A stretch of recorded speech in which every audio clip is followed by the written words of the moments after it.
a shattered locket, and a secret that refused to stay buried. Welcome to Eco Mysteriosa. I am your host, Avella. I love seeing our mystery circle grow. Tell me where you're tuning in from. Your words make this journey unforgettable. Let's begin the case of the broken locket. It was one of those mild July afternoons in St. Mary Mead, when the air itself seemed determined to be agreeable. The lawns were freshly cut, the roses heavy with bloom, and the whole village was abuzz with the annual garden fete, hosted by Colonel and Mrs. Melrose at their rambling Georgian house. Tables were laden with sponge cakes and seed loaves. The vicar's wife was supervising the jam competition, and children darted about with sticky fingers and flushed cheeks. Miss Jane Marple, neat as a pin in pale grey lace and a straw hat trimmed with violets, had taken her place beneath a chestnut tree, where she could observe without being observed. She had a plate of seed cake in front of her, untouched. Her sharp blue eyes, hidden behind their habitual mild expression, moved gently from group to group. The fete was a perfect occasion for taking the temperature of village society.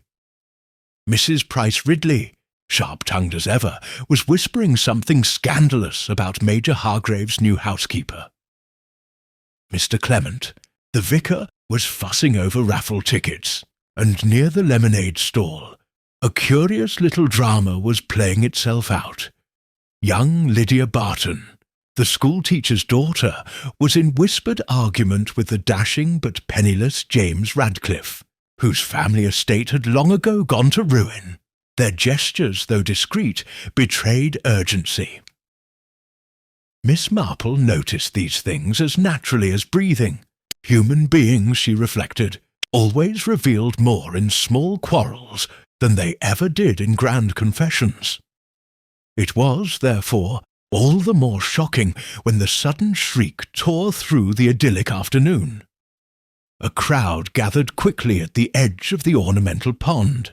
There, beneath the weeping willows, lay the still figure of Mrs. Dorothy Harper, one of the fete's organisers, well known for her cheery laugh and fondness for village theatricals.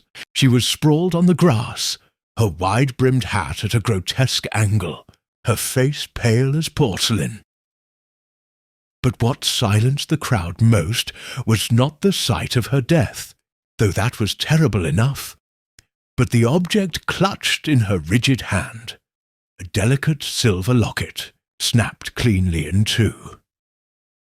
The broken chain glittered in the sunlight, the tiny portrait within hidden from view. Miss Marple, rising slowly from her chair, murmured under her breath in a voice no one quite heard, "Oh dear, that is most unfortunate indeed. Would you like me to continue with part 2? The village reacts, where gossip, theories and suspicions ripple through St. Mary Mead.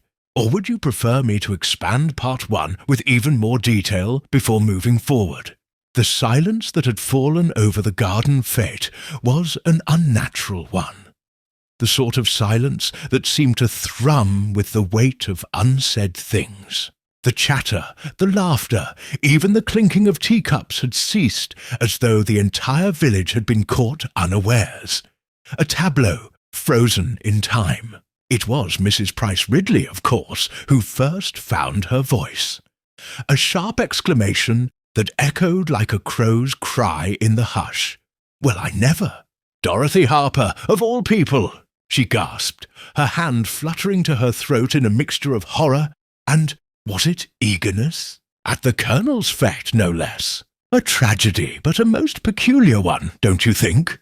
Her words unleashed a ripple of whispers, the restrained yet unmistakable energy of gossip, itching to be told, retold, and embroidered upon.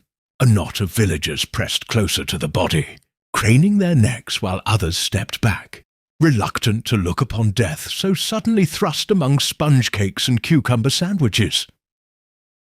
Colonel Melrose, broad-shouldered and red-faced, hurried forward with the kind of blustering authority that suggested he would take control, though everyone knew it would be Mrs. Melrose, sharp-eyed and practical, who would manage matters in truth. "Stand back, all of you! Stand back!" the Colonel barked, waving his arms ineffectively at the crowd. "Give the poor woman some air, though heaven knows she shan't be needing it now." It was then that the village constable, young Inspector Graves, a man of sound intention but little imagination, arrived at the scene, puffing slightly, as though the distance from the lemonade table to the pond had been an arduous journey. He knelt beside the body, careful not to disturb the locket clutched in Mrs. Harper's hand, and touched her wrist with all the solemnity of a man determined to prove his worth. "She's gone," he said unnecessarily, though the paling face and rigid stillness had already declared as much. The crowd responded with another wave of whispers.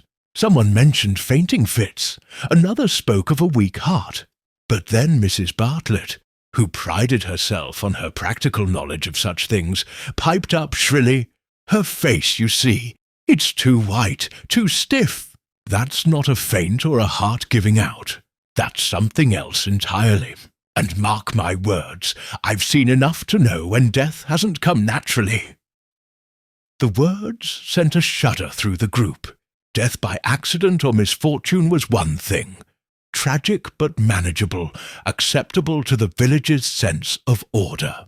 But death by design, by a human hand, was altogether different. Miss Marple, who had quietly made her way to the front, did not speak. Her eyes, mild and thoughtful, lingered on the locket. Broken chains, she reflected, rarely snapped without cause. The tiny portrait within remained hidden, and no one yet had the boldness to prise it open. In such moments, silence was the most revealing sound of all. Inspector Graves, anxious to assert authority, straightened. "We'll move the body to the Colonel's study for now, until Dr. Leonard can have a look. No need to upset the children with such a sight." He spoke firmly, but his gaze darted nervously toward the villagers, as if to test their approval. There was nodding, murmuring, reluctant agreement. Yes, best not to leave Dorothy Harper sprawled like that by the pond. Two men stepped forward, James Radcliffe among them, his jaw tight and his eyes averted. Miss Marple noted how Lydia Barton, hovering close by, looked at him with something between alarm and entreaty, as though she would speak but dared not. As the body was carried away, the broken locket dangling from her hand caught the light again, drawing every eye. For one fleeting instant, it seemed almost as though Dorothy Harper clung to it, refusing to let go. "Strange that," Mrs. Price Ridley whispered loudly enough for all to hear. What was she doing with such a trinket? And broken too! Surely it must mean something. At once, theories began to blossom like weeds in fertile ground. "She was quarrelling with someone over it," offered Mr. Whittaker, the schoolmaster, his tone heavy with certainty, though he had not been near the pond at the time. "Perhaps she fell and caught it," countered Mrs. Bartlett, though her eyes gleamed with relish at the thought of a darker tale. But the boldest suggestion came from Mrs. Price Ridley herself, with a triumphant lift of her chin. "Mark my words, that locket has to do with a secret admirer, or worse. A woman like Dorothy Harper, fond of attention, always meddling in theatricals. Well, one never knows, does one?" There was a collective intake of breath, for gossip about secret liaisons was the village's favourite pastime, second only to speculation about money. Dorothy Harper, widowed these 3 years, had been lively, fond of society, and perhaps, so some hinted, a touch too lively for propriety. Miss Marple listened, her expression the picture of genteel disapproval at such talk, though her mind was already sorting threads. Human nature, she knew, rarely surprised, though its manifestations always varied in curious ways. A broken locket, a sudden collapse, and the insistence of gossip on a romance. That combination would bear watching. Dr. Leonard arrived presently, summoned from his cottage, and examined the body with professional briskness. He frowned, shook his head, and murmured to Inspector Graves, who looked startled, and then attempted to compose himself before addressing the gathering. "It seems," he began, clearing his throat, "that Mrs. Harper did not die of natural causes. Dr. Leonard suspects, well, it may be poison. Nothing to be said for certain yet, of course. We'll know more after further examination." The announcement dropped like a stone into a still pond. A murder in St. Mary Mead. The fete, once filled with laughter and music, seemed suddenly hushed, brittle, uneasy. People glanced at one another with suspicion, as though friends and neighbours might transform before their eyes into sinister creatures capable of dreadful acts.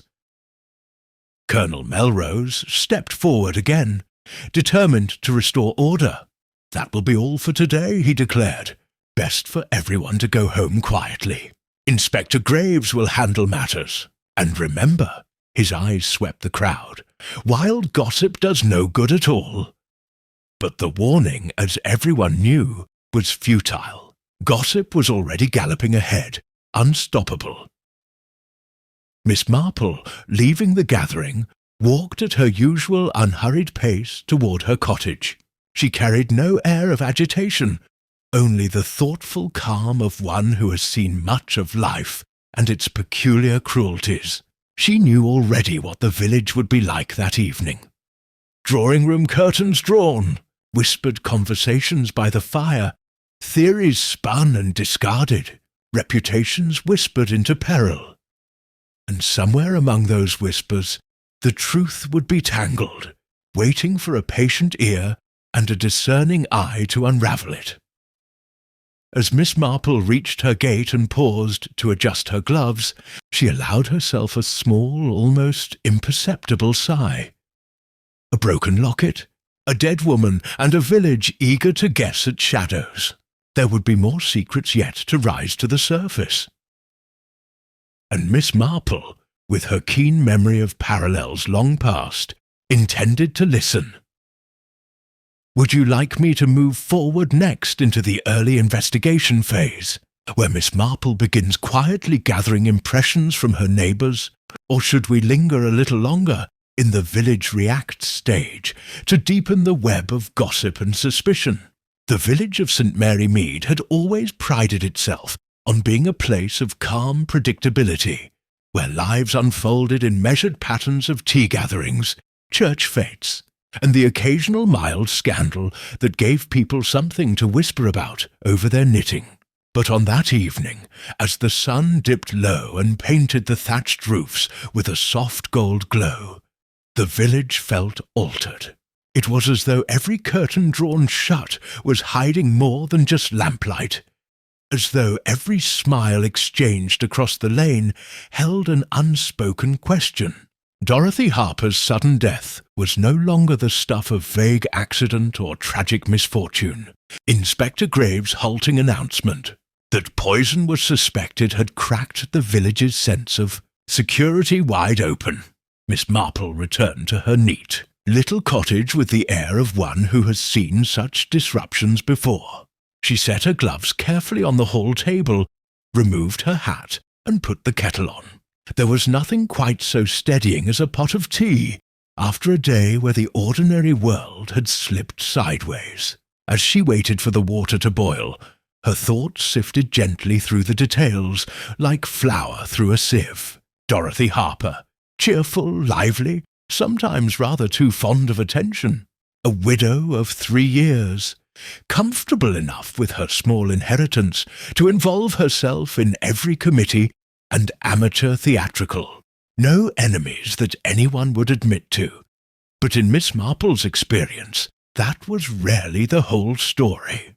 A woman like Dorothy often trod, even unknowingly, upon tender places in the hearts of others. And then, of course, there was the locket. A broken locket was no accident. Its presence at the scene, clutched so firmly, was almost theatrical in itself. Yet Dorothy had not been a woman given to gestures of drama at her own expense. The broken chain suggested struggle, or a moment of desperate significance. The portrait hidden inside might yet speak volumes, but Miss Marple was patient. Objects revealed themselves in due course, when the right questions were asked. As the kettle began to whistle, she heard a light rap at her door.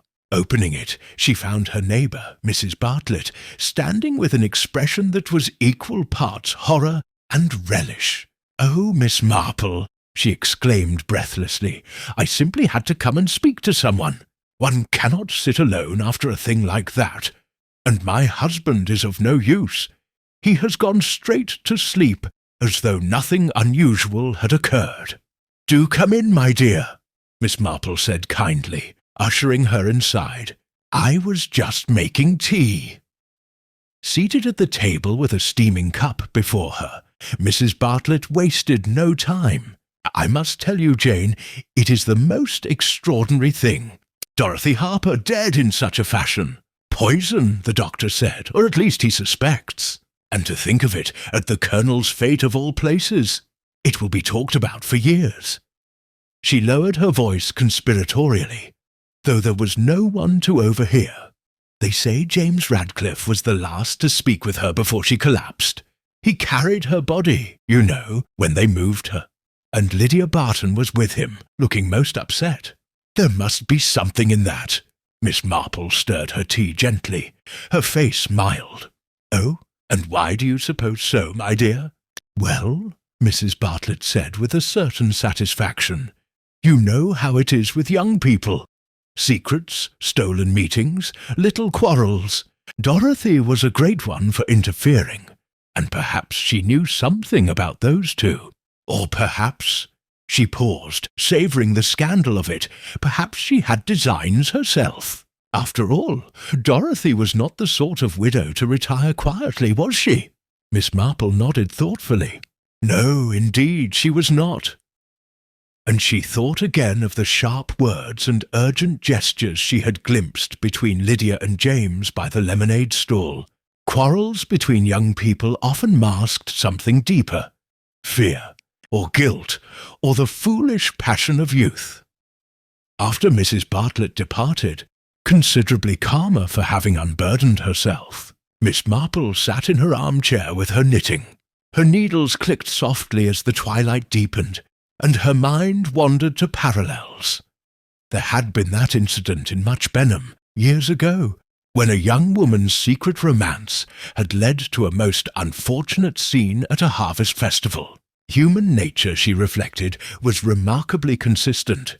The circumstances varied, but the motives were much the same. Envy, love, money, pride. Those were the levers that shifted lives into unexpected tragedy. The following morning, the village was already buzzing long before the church clock struck 10. The small grocer's shop was thick with whispers, as villagers lingered over purchases far longer than necessary. At the post office the line moved slowly, not because of inefficiency, but because each customer felt obliged to speculate aloud on what had happened and what it meant. Some declared it must have been suicide.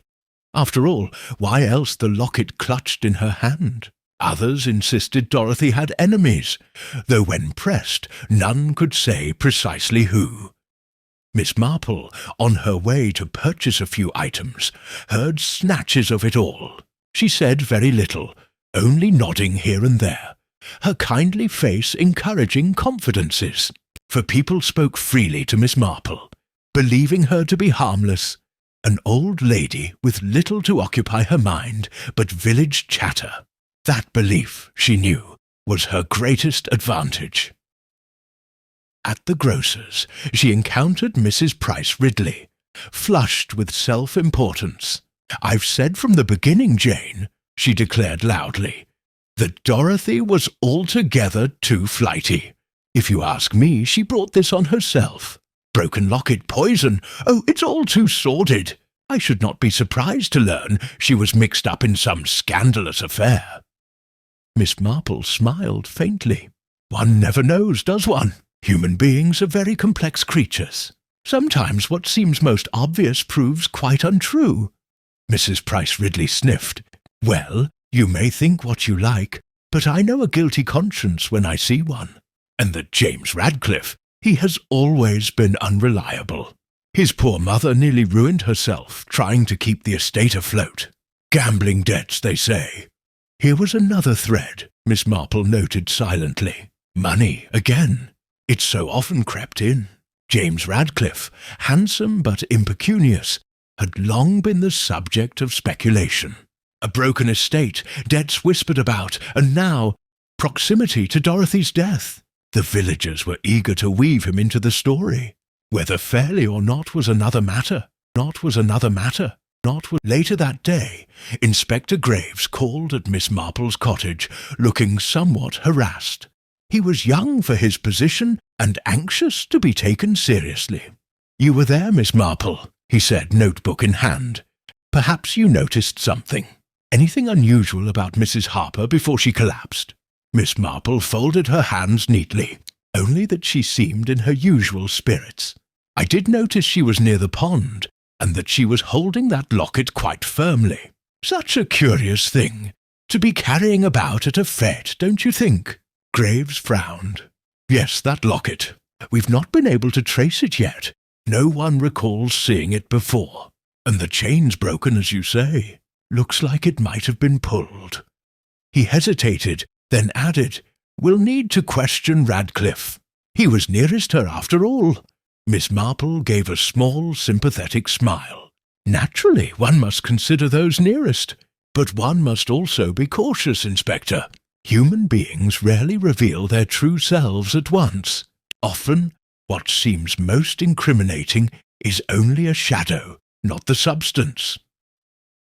Graves looked at her with polite impatience, clearly considering her words those of a kindly but irrelevant old woman.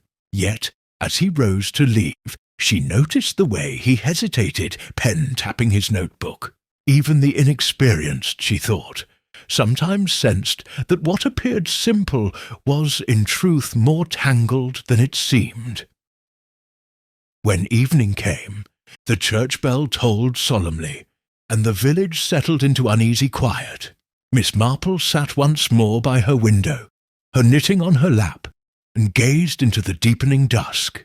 Somewhere, behind one of those neatly shuttered windows, someone knew the truth.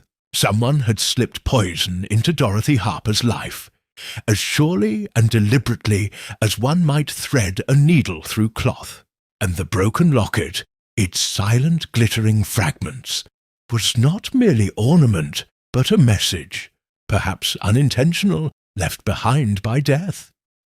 She thought of Dorothy's laugh, bright and carrying, the sort of laugh that drew attention. She thought of the way people's eyes had slid away, embarrassed or irritated, when Dorothy's cheerfulness became too intrusive. And she thought of the young faces she had watched the day before. James Radcliffe, tense and brooding, Lydia Barton, anxious and pale, Mrs. Price Ridley, smug in her superiority, Mrs. Bartlett eager for gossip. Each one carried pieces of the puzzle, though they themselves might not even know it. Miss Marple's lips curved into the faintest smile, a smile of someone who understood that beneath the pleasant surface of any village lay veins of discontent, jealousy, and desire. The game, she knew, had only just begun. And somewhere within the quiet houses of St. Mary Mead, the truth of the broken locket waited, like a shadow behind lace curtains, to be revealed. Would you like me to continue directly into the first round of suspects and police questioning, where the inspector begins to focus on the most obvious culprit, while Miss Marple quietly notices what doesn't fit? The following morning brought a thin drizzle to St. Mary Mead, a soft grey mist clinging to the hedgerows and rooftops, as though nature itself had decided to cloak the village in secrecy. Yet despite the dampness, life carried on with a certain strained intensity, for every household was buzzing with speculation about Dorothy Harper's death. The matter had now moved firmly from tragedy into the realm of scandal, and scandal was something the village could never resist. Inspector Graves, eager to establish order and progress, had begun his inquiries early. He called first at the Radcliffe cottage, and his visit did not go unnoticed. Before noon, 3 separate villagers had remarked upon his presence there, and by tea-time the common consensus was that James Radcliffe was as good as guilty. His reputation for improvidence, combined with his proximity to Dorothy on the day she died, made him the natural target of suspicion. Miss Marple, seated in her parlour with her embroidery, received this news with her usual mild composure. She had, in her long experience, learned that people always looked first for the obvious culprit. The one with debts, the one with a hot temper, the one whose face betrayed worry. And very often it was precisely this eagerness that allowed the true culprit to remain concealed. She decided, therefore, that an afternoon walk was in order. The drizzle had lessened into a fine mist, and the lanes were quiet except for the occasional cart rattling by. As she strolled, she encountered Lydia Barton near the post office. The girl looked pale, her eyes shadowed, and her manner was hurried, as though she feared being stopped. "My dear," Miss Marple said gently, touching the girl's arm, "how is your father keeping these days? I heard he had a touch of the rheumatism again." Lydia blinked, startled at the simple question, then nodded. "Oh, yes, he is better, thank you. The damp weather troubles him."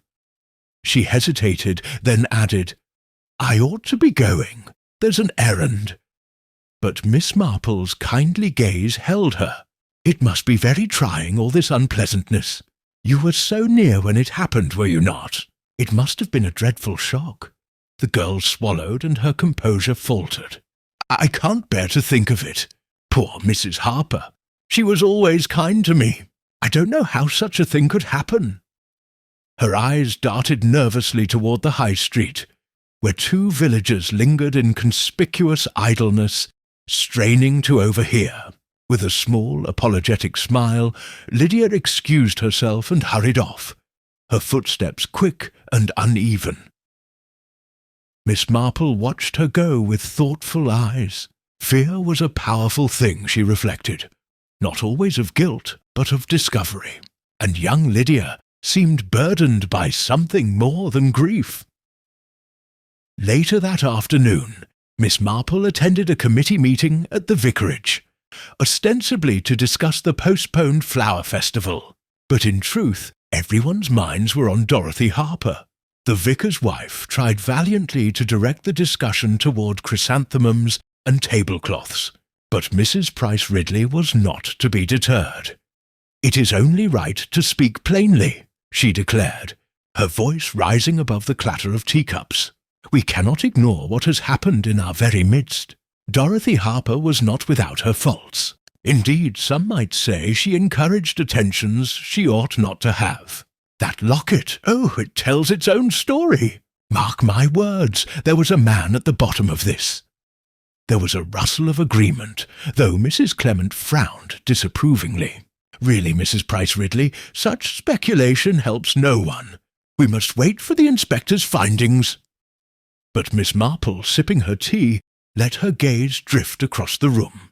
She noted how Mrs. Bartlett leaned forward eagerly, how Miss Hartnell pursed her lips with suppressed satisfaction, and how Mrs. Price Ridley's eyes gleamed as though she had already solved the case in her mind. It was human nature at its most revealing.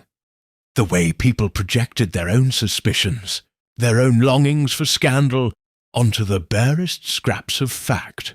That evening, as she sat by her window with her knitting, Miss Marple was not surprised when Inspector Graves called once more.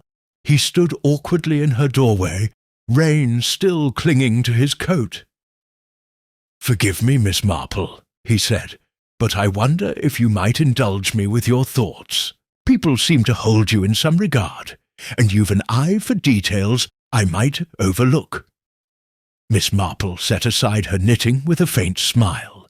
"It is kind of you to say so, Inspector, though of course I am merely an old woman with plenty of time for observation.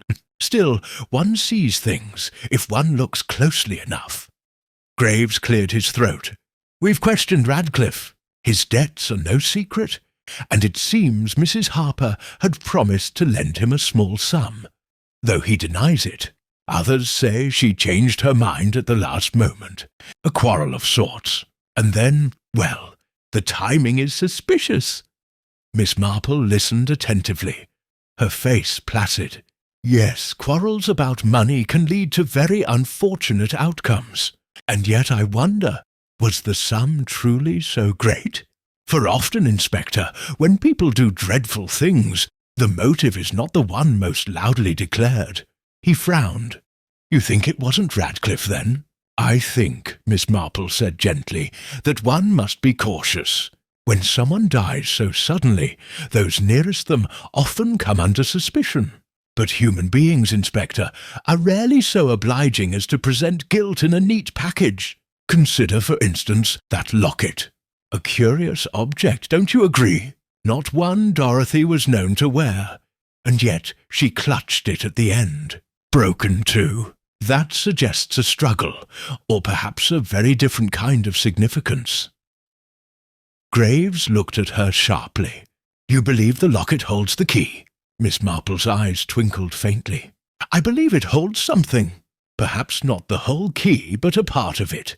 In my experience, Inspector, when something appears in death that did not often appear in life, it is always worth considering why." After he departed, Miss Marple resumed her knitting, her thoughts wandering back to Lydia Barton's pale face, James Radcliffe's tense demeanour, and the villagers' eagerness to pin guilt upon the obvious. It was all so very familiar. She recalled a case in the village of Eastwich, where a broken brooch had been thought a trivial trinket, until it revealed the whole truth of a woman's secret life. The rain pattered softly against the panes, and the clock ticked in its steady rhythm. Miss Marple's needles moved, steady as her thoughts. Somewhere within the tangled skein of gossip, suspicion, and secrecy lay the truth, waiting to be teased free, and as she worked she felt a certainty growing. The inspector would pursue James Radcliffe, as was only natural.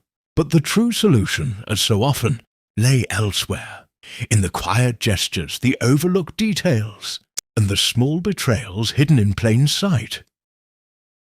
By the time the clock struck 9, Miss Marple had formed the beginnings of an idea. Not a solution, not yet, but a thread worth following, and she knew with the patience of long practice that all she need do was listen, for people, in their eagerness to hide, invariably revealed more than they intended. In St. Mary Mead, the drizzle had ceased, and the village slept uneasily under its veil of damp silence.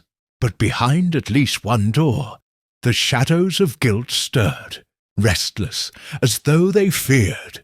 The quiet persistence of an elderly lady who missed nothing.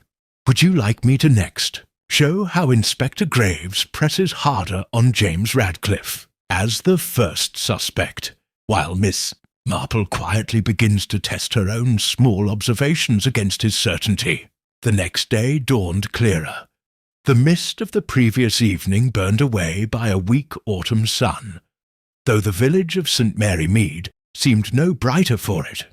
The lanes were unusually hushed, the shop bells rang less frequently, and the conversations that did occur were held in low, urgent tones, as though the very hedgerows might be listening.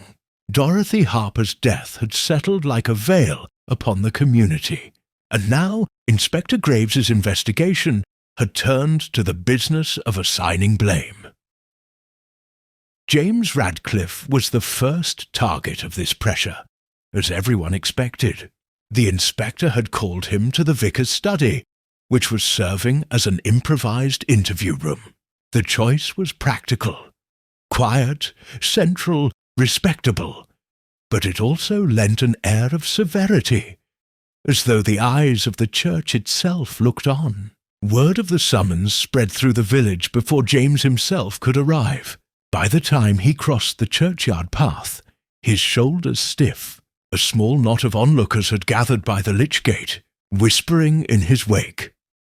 Miss Marple, seated by her garden gate with a basket of mending, saw him pass and noted the set of his jaw, the flicker of something like defiance in his expression. A young man under suspicion rarely looked cowed. Pride often made them stubborn. She rose, quietly folding her work, and walked toward the churchyard with the air of one who had simply remembered a call at the vicarage. Inside, Inspector Graves had taken his seat at the vicar's heavy oak desk, his notebook open before him. James stood stiffly, refusing the chair offered. His voice was clipped when he spoke. "I've told you already, Inspector. I had no quarrel with Mrs. Harper beyond a few words about money. She promised to help me, yes, but she changed her mind. That's the truth of it. She owed me nothing, and I accepted that." Graves's brows knitted. "And yet you admit she had promised you a sum. Then she withdraws it. Convenient motive, isn't it?" James's face flushed. "Convenient for you, perhaps, because it saves you the trouble of looking elsewhere. But I am no murderer, Inspector. Ask anyone who knows me." Graves leaned back, his tone hard. "People know of your debts, Radcliffe. They know you've been seen borrowing from half the county. If Mrs. Harper denied you at the last moment, you might have seen your chance to—" At that moment, the vicar's wife entered quietly with a tray of tea, and Graves broke off, irritated. Miss Marple, who had slipped unobtrusively into the background, accepted a cup with a mild smile. She sipped as though she were nothing more than a bystander at a parish meeting, her eyes lowered to the steam, though in truth she was watching James closely. His hands, clenched at his sides, trembled slightly. His gaze darted to the window, then back to the inspector. Not the gaze of a man concealing triumph or malice, but of one cornered by circumstance, Miss Marple thought. The interview concluded with little resolution. Graves, dissatisfied, muttered about keeping a close watch, while James strode out, his pride still intact, but his position precarious. The whispers at the gate grew louder as he passed, and Miss Marple, lingering just behind, caught the muttered words, "Guilty as sin." Always thought him reckless. His poor mother, what would she say? The chorus of suspicion was gathering force, as it always did when the village felt the need to choose a villain. Miss Marple returned to her cottage, her thoughts orderly. It was, of course, natural for the inspector to focus on James. Motive means opportunity. All seemed to align. Yet there was something too neat about it. Dorothy Harper was not a woman easily intimidated, and if she had withdrawn her promise of help, she would not have done so quietly. A quarrel, yes, a murder. That required more than wounded pride. Later that afternoon, Lydia Barton came calling, her manner restless. She claimed she had come to borrow a pattern for embroidery, but her eyes betrayed distraction. As Miss Marple fetched the requested booklet, she allowed the girl to speak, knowing the silence would draw her out. "Everyone is saying dreadful things about James," Lydia burst out at last, clutching the thin booklet in her hands. "It isn't fair. He may be reckless, yes, but he would never do such a thing. I know him better than any of them." Miss Marple seated herself and folded her hands gently. "Affection often gives us a clearer view, my dear, or sometimes it blinds us. Which do you think it is in your case?" Lydia flushed, then lowered her eyes. I don't care what they think. I know he is innocent." Her voice trembled, and Miss Marple noted how tightly she gripped the paper in her hand. as though holding back more words than she dared release. "My dear," Miss Marple said kindly, "when one is so certain of another's innocence, it is often because one knows something others do not. If you know such a thing, you should tell the inspector." Lydia shook her head vehemently. "No, no, I cannot. It would do no good. It would only make things worse." And with that, she rose hastily, thanked Miss Marple for the booklet, and departed, leaving behind a silence weighted with unspoken confession. Miss Marple sat for a long while afterward, her knitting untouched. Secrets, she knew, pressed heavily on the young, and Lydia carried one now like a stone in her pocket. That evening, the vicar himself called at Miss Marple's cottage, his expression grave. "Jane," he said, lowering his voice, "the inspector is determined upon Radcliffe, but I cannot help but feel the boy may be more foolish than wicked. I wonder what you make of it all." Miss Marple poured tea for him and answered in her quiet way. "The inspector is quite right to follow the obvious path. It is always the first duty. But you see, I cannot help but remember that Dorothy Harper was found with a broken locket in her hand. That does not suggest a quarrel over money, at least not to me.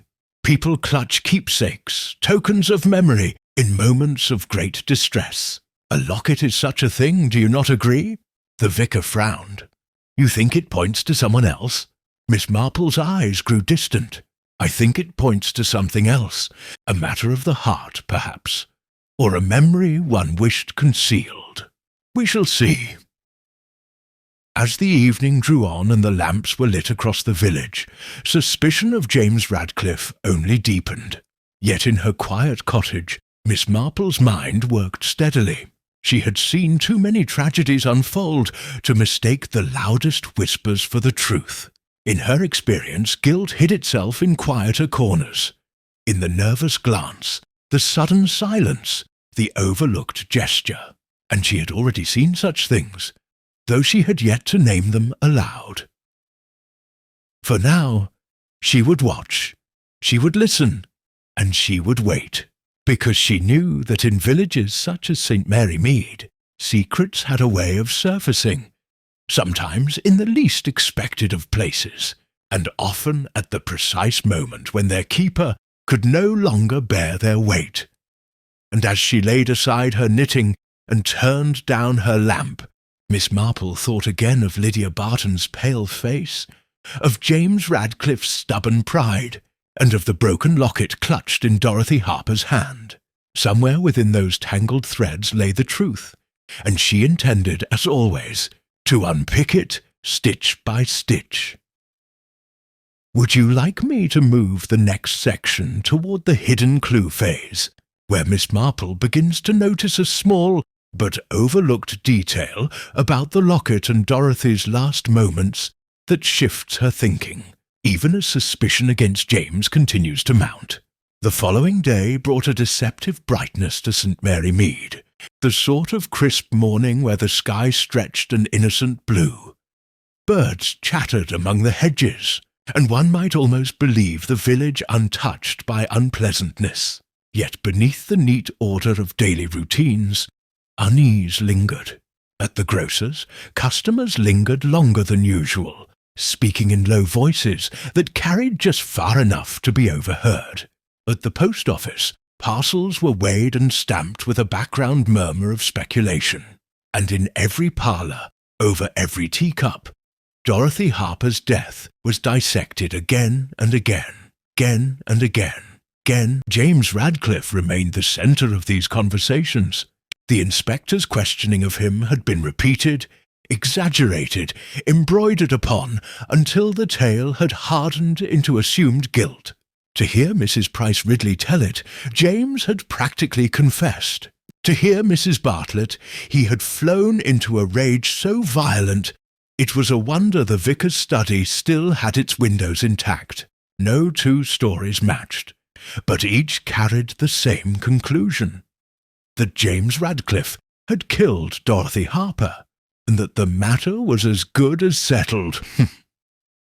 Miss Marple, however, had lived too long to be taken in by the villagers' eagerness to close the book before the story had truly begun. That morning she called at the vicarage under the pretext of delivering some patterns for the forthcoming flower festival. In truth, she wished to speak with Mrs. Clement, who had been standing quite near the pond on the day of the fête. The vicar's wife welcomed her warmly, though her face carried the strain of worry. "It has been dreadful, Jane," she said in a low tone, once the maid had departed. "The inspector insists upon James Radcliffe, but I cannot help but think, I cannot help but wonder if matters are not more complicated." "Indeed," Miss Marple replied, her eyes mild. "Complications are very often at the heart of such things. If you were near, my dear, perhaps you noticed something others did not. The smallest things are often the most important." Mrs. Clement hesitated, her hands folded tightly. "I cannot say I noticed much, except that Dorothy seemed, I suppose the word is distracted. She was laughing, yes, and moving among the guests. But when she thought herself unobserved, her face seemed troubled, and she was clutching that locket. I remember thinking it odd at the time. She held it almost as though she feared someone might take it from her." Miss Marple inclined her head, as though this were merely a passing curiosity. But inwardly she felt a spark of recognition. People did not clutch trinkets at fêtes unless those trinkets bore weighty meaning, and Dorothy Harper had not been the sort to wear sentimental ornaments merely for show. Later that day, Miss Marple encountered Inspector Graves in the lane. He looked weary, his brow furrowed from long hours of questioning. "It is all but certain," he said with a kind of forced confidence. "Radcliffe had the strongest motive. Dorothy was his last hope of staving off ruin, and when she refused him, he snapped. We shall have proof soon enough." Miss Marple's voice was gentle. "And the locket, Inspector? Has it been opened?" Graves frowned. "Not yet. It is evidence, of course. We're keeping it under lock until we can examine it properly. But what use is it? A trinket, that's all. Broken in a quarrel, most likely." "Perhaps," Miss Marple said, her tone mild. "Though I have often observed that trinkets, as you call them, sometimes tell stories of their own. They are rather like books in that way. Quiet until opened, but revealing much once read." The inspector gave her a polite smile, clearly dismissing her words, and moved on. But Miss Marple stood for a moment longer in the lane, the breeze tugging gently at her scarf. She was thinking of something she had seen once, years ago, in a village not so very different from St. Mary Mead. A young woman there had kept a locket too, one that had concealed a likeness considered compromising. It had been the key to an entire tangle of jealousy and resentment. That evening, Lydia Barton appeared once again at Miss Marple's door, her eyes wide and anxious. She seemed even more restless than before, her movements quick, her voice trembling. "They will arrest James," she said, her words tumbling out in a rush. "They will make him the scapegoat, because it is easy, because he cannot defend himself. But he is innocent, Miss Marple, I know it." Miss Marple looked at her kindly. "My dear, innocence is not proven by insistence. It is proven by truth, and if you carry some piece of that truth, it is your duty to share it." Lydia's hands twisted together. "I cannot. It would ruin everything. You don't understand. There are things that must not come to light." She stopped, biting her lip, and tears gathered in her eyes. "But please, you must believe me. James did not harm her." Miss Marple reached out and patted the girl's hand. "Belief is not enough, my child. But do not despair. Sometimes the truth comes out, despite our efforts to conceal it. Sometimes it demands to be seen." When Lydia had gone, Miss Marple sat quietly for a long time, her knitting untouched on her lap. She thought again of Dorothy Harper's distracted manner. of the way she had clutched that locket, of Lydia's desperation, of James's stubborn pride, and she thought, too, of something so simple it was almost overlooked, that Dorothy had been found near the pond, not on the terrace or among the tea tables. Why there? What had drawn her to that particular spot, away from the crowd? It was the sort of detail most would dismiss as chance, but Miss Marple knew better than to believe too much in chance. That night, as the village settled into uneasy slumber, Miss Marple sat by her window, watching the faint glow of lamps behind drawn curtains. Somewhere in St. Mary Mead, someone knew the true meaning of that broken locket. Someone knew what secret Dorothy Harper had held so tightly to her chest, and Miss Marple, patient as ever, would wait until that secret began to fray, until the hidden threads revealed themselves in the hands of the careless. For secrets always frayed in the end, and when they did, they unravelled far quicker than anyone expected. Would you like me to deepen the next section by having Miss Marple quietly observe the inspector's fixation on James Radcliffe, while she herself notices a subtle clue in Dorothy's possessions, the kind of detail others would ignore, but she alone would connect? Inspector Graves, for all his determination, seemed to grow more restless as the days passed. He moved about the village like a man determined to hammer facts into the shape he required, but each nail he struck bent sideways. The evidence against James Radcliffe was circumstantial. Motive in the form of money, proximity in the form of being near Dorothy Harper at the fete, and little else. Yet the inspector clung to these fragments as though fearing the case would collapse without them.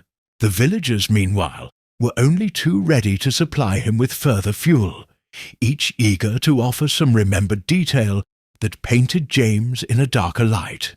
Miss Marple heard it all, filing away not just what was said, but the tones in which it was spoken, the hesitations that suggested invention, the too ready certainties that hinted at personal spite.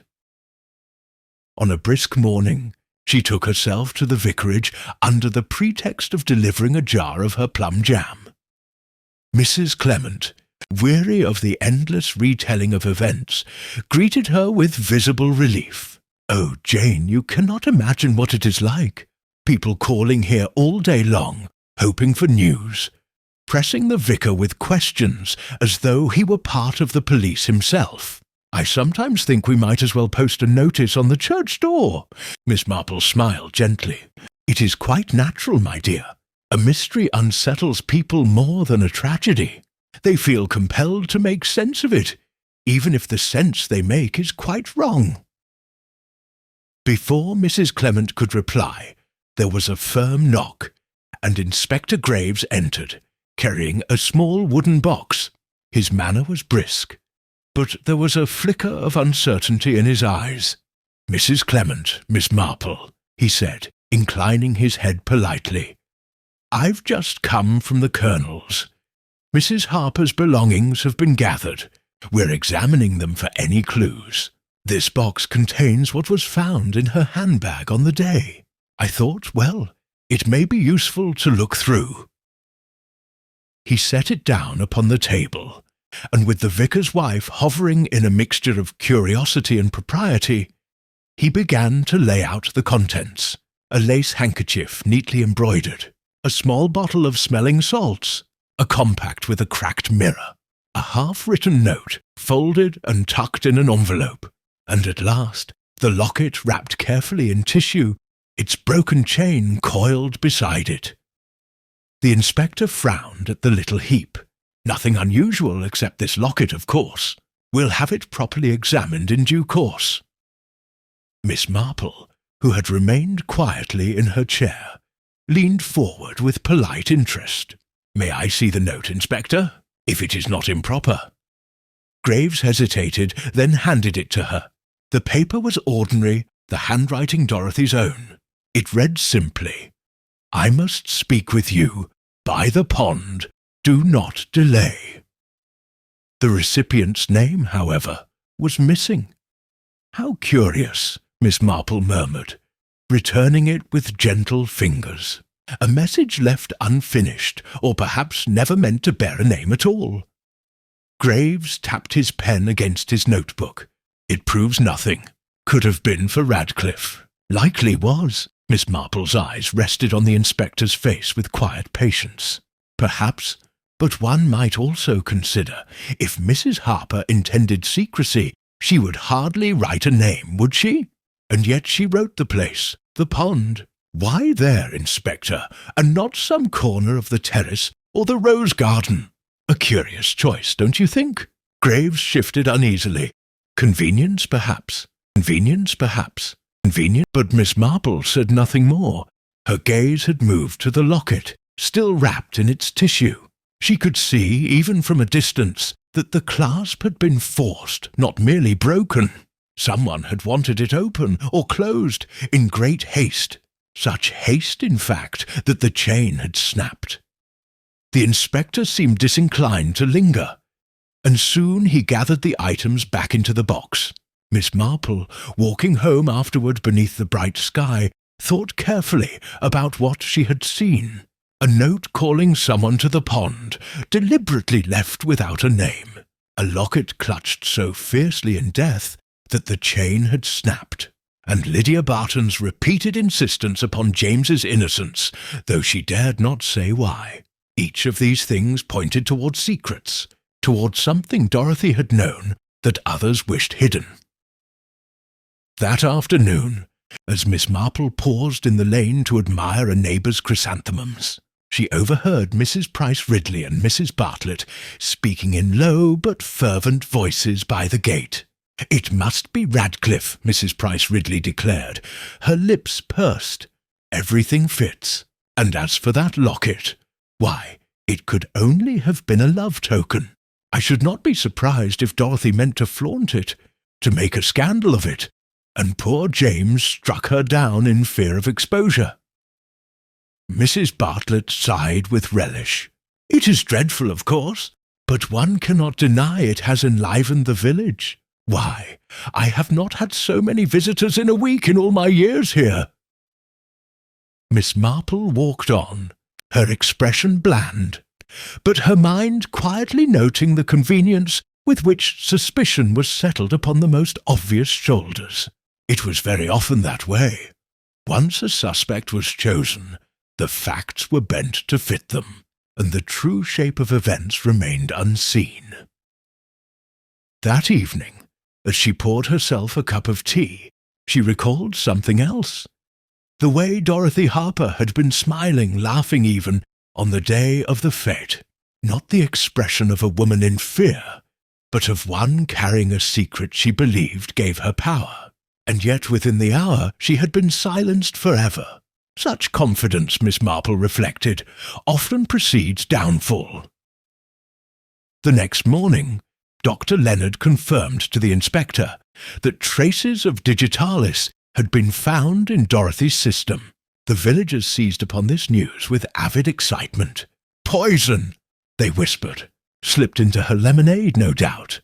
And who stood nearest? James Radcliffe!"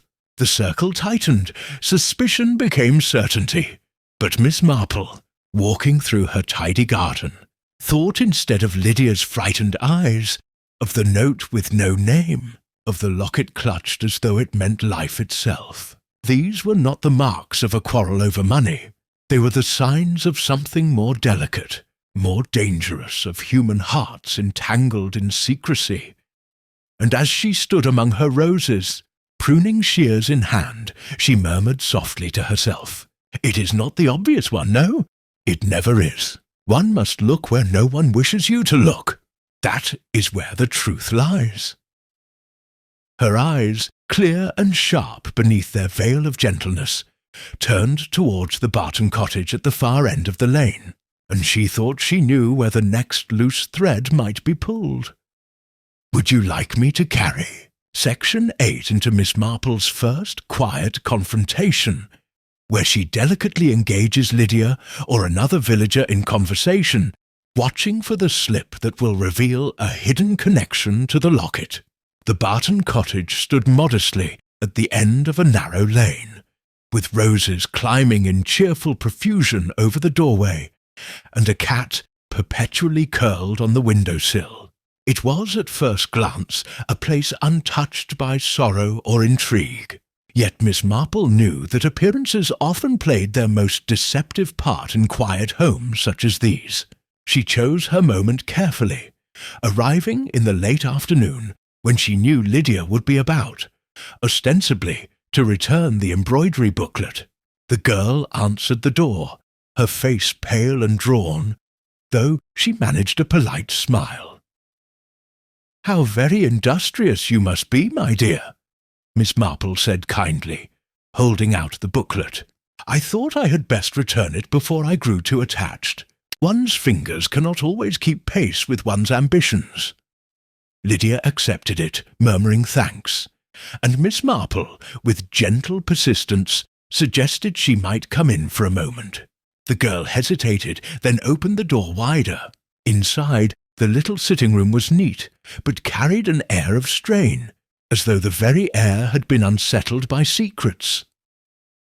Mr. Barton sat in a chair by the fire, a plaid rug over his knees, his features lined by years of teaching and the rheumatism that had curtailed his strength. He greeted Miss Marple courteously, though his eyes, too, held a shadow of unease. They spoke at first of trivialities, of the weather and the roses, of the forthcoming flower festival. Yet Miss Marple guided the talk with unobtrusive skill, her questions circling nearer to the matter that lay unspoken between them. At last she turned to Lydia, her voice gentle. "My dear, I cannot help but think how difficult these last days must have been for you. To see suspicion fall upon someone you care for. It is not an easy burden to bear." Lydia's hands tightened in her lap, her eyes darting toward her father, before returning to Miss Marple's kindly face. "It is dreadful," she whispered. "They are all determined to condemn him, and yet he is innocent. I swear it." Mr. Barton shifted uncomfortably. "Lydia, my dear," he began, but his daughter cut him off with a sudden burst of emotion. "No, father, it must be said. They will not stop until they have ruined him, and he does not deserve it. He would never have harmed Mrs. Harper, never." Her voice faltered, and she pressed her hand to her mouth, as though to dam the flood of words. Miss Marple's eyes rested on her with quiet sympathy. "Sometimes, my dear, the best way to protect the innocent is to speak the truth plainly. Secrets, however well meant, often harm more than they help.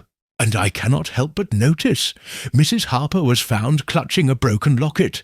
Such things are not mere trifles. They usually mean something very dear or very dangerous." For an instant the girl's composure broke. A flicker of terror crossed her face, and she glanced again at her father. Mr. Barton spoke quickly, his tone firm, though his eyes betrayed worry. "Miss Marple, you must forgive us. My daughter is overwrought. The whole village is in a fever of gossip, and it presses heavily upon her." Miss Marple inclined her head as though entirely satisfied by this explanation. Of course. Such a strain for one so young. I only meant to say that truth has a way of surfacing, and it often does so when one least expects. It is wiser, I think, to be the master of it rather than its victim." She rose, taking her leave with her usual politeness. But as she walked down the lane, she allowed her thoughts to dwell on what she had observed. Lydia Barton's fear was not merely for James Radcliffe's reputation. It was fear born of knowledge she dared not share, but which pressed upon her with growing weight. And Mr. Barton's intervention, hurried and protective, suggested he, too, suspected more than he was willing to say. That evening, the inspector renewed his focus upon James, summoning him again for questioning. Word spread swiftly, and the villagers spoke of arrest as a near certainty. But Miss Marple, seated by her lamp with her knitting, thought not of James but of Lydia, and of the unspoken terror in her eyes. She thought, too, of the unfinished note. "I must speak with you by the pond. Do not delay." If Dorothy had summoned someone there, it might not have been James at all. She had chosen secrecy, withholding the name, and secrecy was rarely innocent. The broken locket, the unfinished note, the fearful silence of a young girl. These were not the trappings of a quarrel about money. They belonged to matters of the heart, of scandal, perhaps even of blackmail. Miss Marple had seen it before in other villages, in other tragedies. Human nature did not change, only its disguises, and so she resolved, as she set her knitting aside and listened to the distant strike of the church clock, that she would soon have another quiet word with Lydia. For the girl's silence was like a seam already split, and one more careful tug would unravel the cloth entirely. But for now, Miss Marple waited with the patience of long habit, knowing that in the days ahead the village itself would conspire to loosen tongues. Secrets rarely endured long under the pressure of gossip, and already the whispers were turning sharper, hungrier. Somewhere among them, she was certain, lay the thread that would draw the whole tangle straight. And as she extinguished her lamp, she thought with a kind of weary certainty, James Radcliffe might be the inspector's quarry, but the true story lay elsewhere, in the fragile heart of a frightened girl, and in the cold silver of a broken locket, clutched by a woman who had died too suddenly to finish her message. Would you like me to carry Section 9 into the next stage, where Miss Marple deliberately draws Lydia out further, testing her with a gentle but revealing conversation, while the inspector closes in on James with mounting confidence? The morning after her visit to the Bartons' cottage, Miss Marple walked to the high street with her shopping basket, her step unhurried and her expression mild. The village had grown restless. People no longer whispered their theories behind closed doors, but exchanged them freely in the street, each convinced of their own insight. The inspector's second questioning of James Radcliffe had convinced many that an arrest was imminent, and there was almost a sense of anticipation in the air, as though the villagers were watching a play and expected the final act at any moment. Miss Marple purchased her tea and sugar, exchanged pleasantries with the grocer, and then lingered a moment outside the post office, where Lydia Barton had just emerged, clutching a packet of letters. The girl looked startled to see her, and then tried to cover her alarm with a hurried smile. "My dear," Miss Marple said softly, "how very industrious you are out so early. Your father must be glad of such a devoted daughter." Lydia flushed and murmured something indistinct, her hands tightening around the letters. Miss Marple's gaze, apparently idle, rested on the packet. They were ordinary envelopes, save one which bore a smudge of sealing wax. An unusual affectation in so small a village, where stamps and glue were the norm. "Such a pretty touch," Miss Marple remarked gently, nodding at the packet. "I have always thought sealing wax gives a letter a sense of importance, though it is rarely used now, except for more private matters. I remember a case, many years ago, where a letter sealed so became the undoing of a very careless gentleman." Lydia's fingers trembled slightly, and she hastened to tuck the letters out of sight. "It is nothing, only some correspondence for father," she said quickly, but her eyes betrayed her, flickering with a kind of panic before she turned away. Miss Marple let the matter rest, only wishing her a pleasant day, but her thoughts were already turning. The girl was frightened not merely by the inspector's suspicions, but by something closer, something tangible she held in her own possession. Letters perhaps connected with Dorothy Harper. The sealing wax suggested a deliberate secrecy, as though someone wished to conceal a message from prying eyes. That afternoon, Inspector Graves, flushed with what he believed to be progress, called upon Miss Marple. "We've enough now to make our case," he declared, his voice carrying the satisfaction of a man who sees an end in sight. "Radcliffe quarrelled with her over money, he admits as much. She called him to the pond, we've the note for that. And the poison. Well, the lemonade stall was near enough, and he was seen hovering close by. I shall recommend a warrant." Miss Marple poured tea with her usual serenity. "It is very thorough of you, Inspector, and yet, if I may say so, something still troubles me. If Dorothy Harper intended to meet James Radcliffe by the pond, why would she conceal his name in the note? Surely, if they were already known to be in one another's company, secrecy would serve no purpose. No, Inspector, it seems to me that the missing name is the most telling part of all." Graves frowned, clearly irritated. "You think she was meeting someone else?" "I think," Miss Marple replied gently, "that secrecy is rarely without reason, and a woman who clutched a broken locket in her final moments was surely guarding more than a simple quarrel about money." The inspector muttered something about old women seeing mysteries where none existed, but Miss Marple only smiled benignly and let the matter drop. She knew that pressing him further would only harden his resolve. Instead, she bided her time. That evening, as twilight deepened and lamps flickered to life in cottage windows, Miss Marple took a slow walk toward the Barton cottage once more.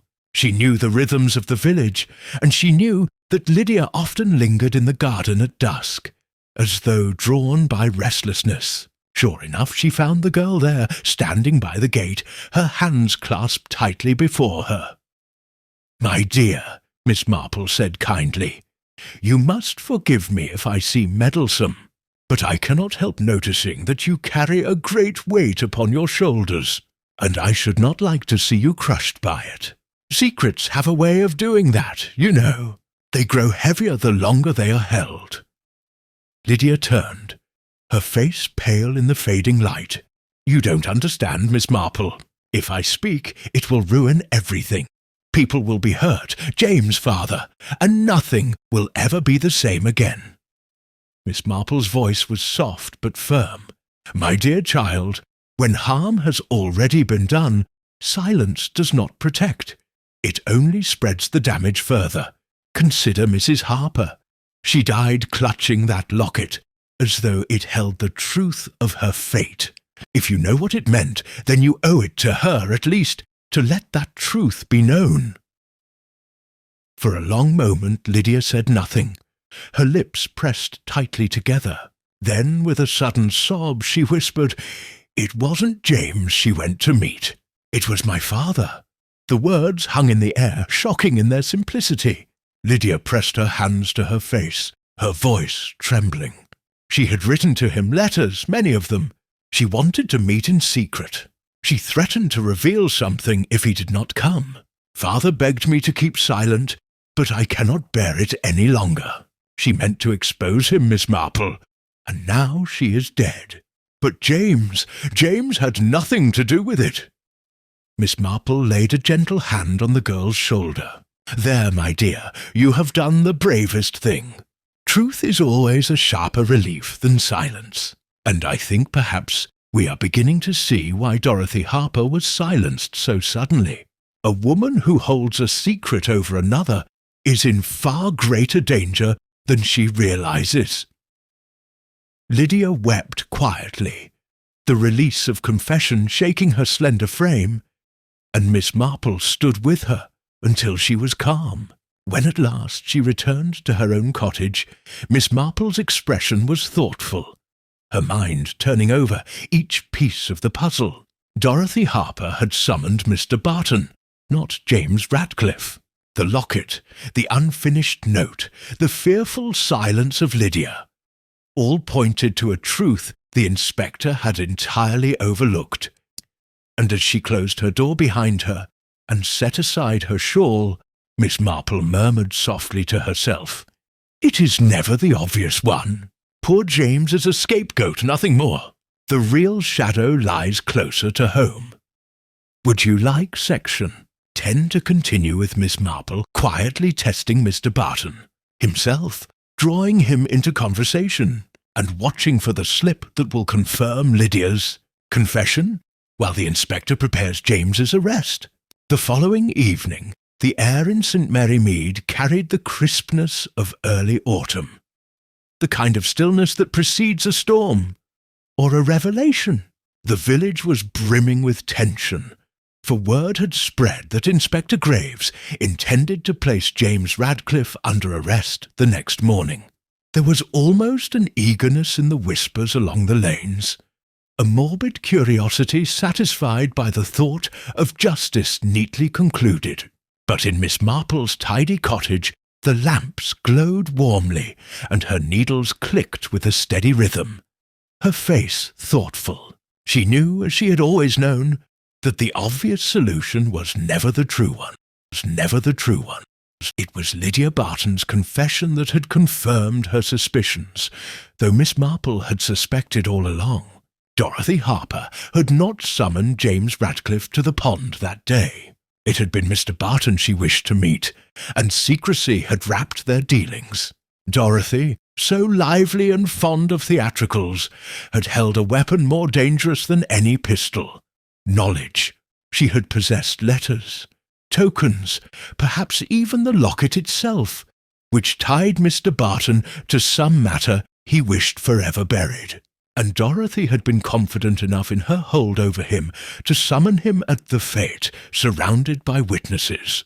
Such arrogance rarely ended well. The inspector, however, would not be swayed by theory. He required proof. Miss Marple understood that human nature, not evidence, would give it to him, and so she arranged, with the vicar's wife's quiet cooperation, a small gathering at the vicarage. The inspector, James Radcliffe, Lydia, Mr. Barton, Mrs. Price Ridley, and a few others were invited under the guise of a discussion to clarify matters before the arrest. The village, ever curious, welcomed the excuse. The drawing-room was crowded that evening, the fire crackling as people murmured uneasily. James Radcliffe stood stiff and proud, though the shadow of despair clung to him. Lydia sat pale and trembling beside her father, who looked weary but composed, his spectacles glinting in the lamplight. Inspector Graves took his place at the desk, his manner brisk, notebook ready. It was Miss Marple, however, who began to speak, her voice soft, almost apologetic, as though she had stumbled into the role of mediator.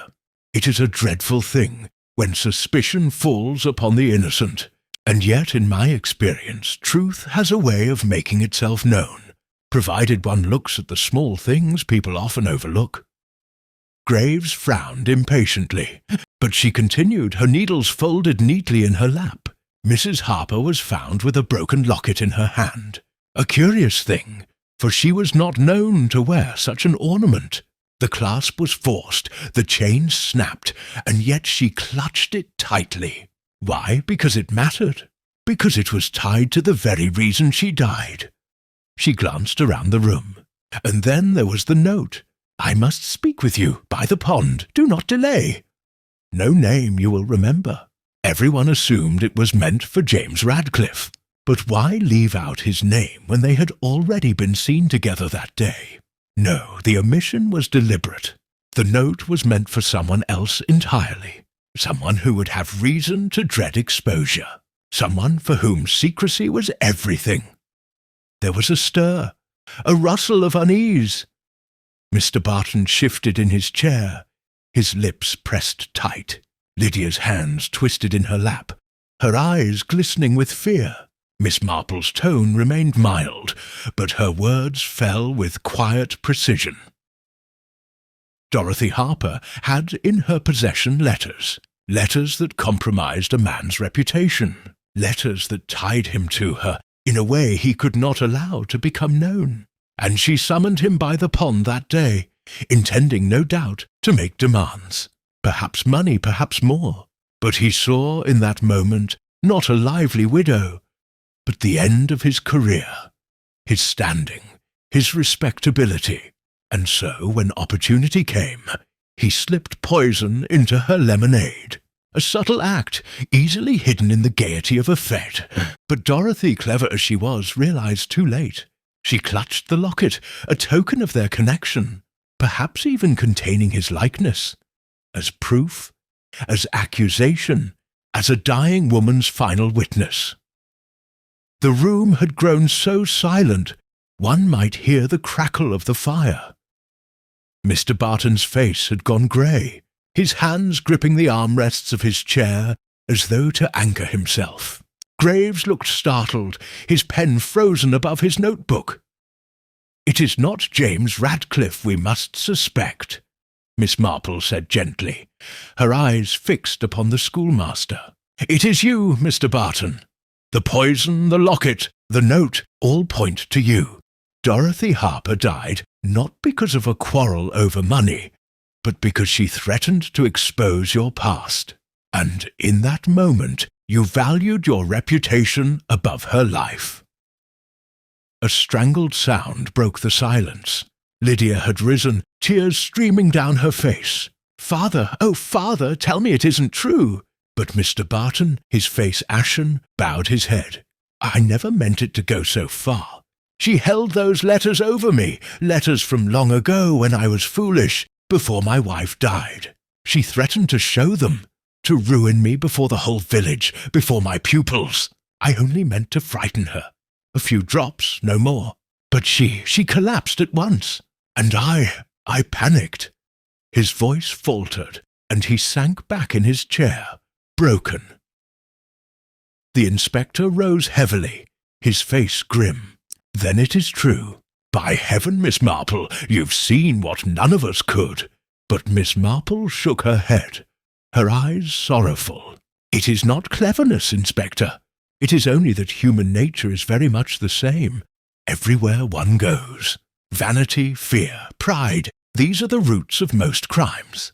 Poor Dorothy thought she held power, but power built upon secrets is always fragile." James Radcliffe stood frozen, then exhaled a long, shuddering breath. The shadow that had hung over him seemed to lift, though his pride kept him from showing gratitude too openly. Lydia, weeping softly, turned her face away, torn between relief for James and despair for her father. The gathering dispersed slowly, the villagers subdued, their appetite for scandal now tempered by the sight of true ruin. Inspector Graves escorted Mr. Barton away, his figure stooped, a man undone not by violence alone, but by the frailty of his own choices, and, in the quiet of her cottage, Miss Marple poured herself a cup of tea and returned to her knitting. The village, she knew, would settle in time. Gossip would resume, softer now, laced with pity as much as condemnation. James Radcliffe's name would be cleared, though whispers of recklessness would always follow him.